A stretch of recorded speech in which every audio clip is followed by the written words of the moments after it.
जाता है तो फिर दूसरे को बुरा लग जाता है, तीसरे को लग जाता है, तो चलता रहा ऐसा तो कुछ। सर जैसे कि आपने ये बिजनेस समाज सेवा के लिए करा, तो क्या आपका खुद का जो लाइफ साइकिल है वो भी कुछ चेंज हुआ आपके माइंड में? क्योंकि आजकल ना लोग बहुत डिप्रेशन एंजाइटी में कर रहे हैं और बहुत मतलब प्रेशर में चीजों को लेते हैं, बिजनेस को भी लेते हैं कि हर इतना काम करना है, इतना टारगेट अचीव करना है, इतना ये करना है।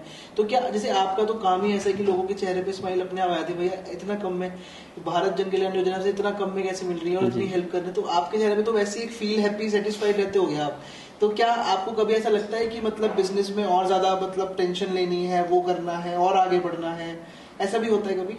नहीं, एक्चुअली क्या मेरे को कभी ऐसा इसलिए नहीं लगा कि मैंने अपने आप का कंपटीशन किसी से समझा नहीं, और ना मुझे लगता है कि मुझे रेस में दौड़ना है तो मुझे उससे आगे निकलना, इससे आगे निकलना। मैंने इन चीज़ों पे ध्यान नहीं दिया कभी।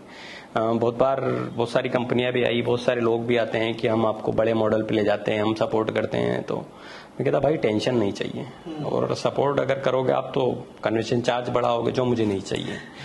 तो मैं इसमें खुश हूँ, मुझे कभी टेंशन नहीं हुई, क्योंकि मैं थोड़ा में खुश हूँ तो चलता है मेरे लिए। तो सर एक और आपके लिए सजेशन चाहिए मुझे आपका, सभी लोगों के लिए जो ऑडियंस सुन रही है, कि किसी को अगर आज अपना बिजनेस खड़ा करना है और उसे सक्सेसफुल होना है, तो आपके हिसाब से कौन से ऐसे की बेनिफिट्स हैं जो उसको मतलब अपने लाइफ में करने चाहिए इम्प्लीमेंट, ताकि वो अपने बिजनेस में ग्रो हो सके? देखिए, सबसे बड़ा तो है रिस्क। अगर आदमी रिस्क नहीं लेगा तो बिजनेस कर ही नहीं सकता। तो सबसे पहले लोगों को रिस्क लेना सीखना चाहिए। मैं एक आपको छोटी सी बात बताता हूँ।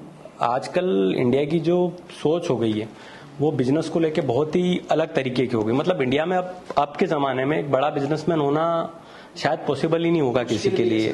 कोई बड़ा बिजनेसमैन बन ही नहीं पाएगा। कारण क्या होता है सर कि एक्चुअली आप आईफोन लेते हैं, 1.5 लाख का आईफोन होता है, आदमी लेके खुशी से अपने पास रख लेता है। वही अगर उसी आदमी को बोला जाए कि भाई तू 1 लाख रुपए बिजनेस में इन्वेस्टमेंट कर, तो बिजनेसमैन बन जाएगा, तो वो बोलेगा फायदा क्या, गारंटी क्या है? तो इन चीजों में उसको गारंटी चाहिए, तो पॉसिबिलिटी नहीं बन पाती फिर।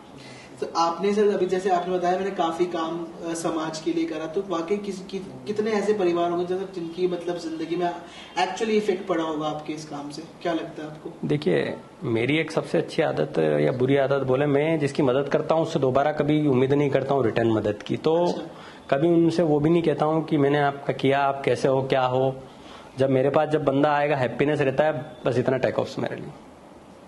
कोई ऐसा व्यक्ति था जिससे आपने कुछ सीखा हो बहुत ज्यादा कि हाँ यार मतलब एक ऐसी चीज, या फिर कोई बुरी चीज जो मुझे ऐसा नहीं करना है अपनी लाइफ से रिलेटेड? नहीं, देखो बुरी चीजें तो बहुत सारी आती है सामने। पर एक सबसे बुरी चीज जो मुझे लगी थी वो ये कि इंसान जो मैन ह्यूमैनिटी है, ये लोग क्या करते हैं कि मैं इस चीज के हमेशा खिलाफ भी रहा हूँ। ऐसे अभी 1-2 एनजीओज भी मैंने चालू करे हैं रिसेंटली। महिलाओं पे हाथ उठाना बहुत गलत होता है। मैं इस चीज को शुरू से मानता हूँ, क्योंकि ये सबसे बड़ी कमजोरी है आदमी की। अगर कोई उठाता है तो वो